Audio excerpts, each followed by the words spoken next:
හිතලා බලන්න කවුරු හරි කෙනෙක්ට අනිත් මිනිස්සුන්ගෙන් මේ සමාජයෙන් මේ රටෙන් ලෝකෙන් ගෞරවය කියන දේ ලැබෙන්නේ ඒ කෙනාගෙන් මේ රටට ලෝකෙට මේ සමාජෙට යහපත් දෙයක් වටින දෙයක් වැදගත් දෙයක් ලැබෙනවා නම් විතරයි.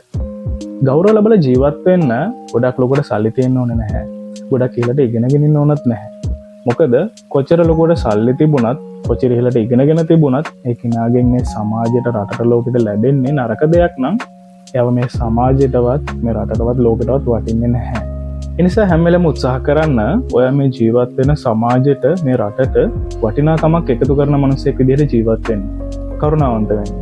අසරණ මිනිසෙක්ට උදව් කරන්න. අහිංසක සතෙක්ට පිටක් වෙන්න. තිබහට බොන්න වතුර ටිකක් තියන්න. මේවා ලොකුවට සල්ලි වේදන් වෙන දේවල් නෙමෙයි.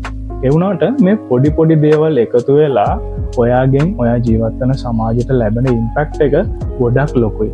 ඒ නිසා හැම වෙලේම හොඳ මිනිසෙක් හැටියට ජීවත් වෙන්න උත්සාහ කරන්න. මොකද හොඳ මිනිසෙක් කියන ගෞරව නාමය සල්ලි වලට ගන්න බෑ. ජය වේවා.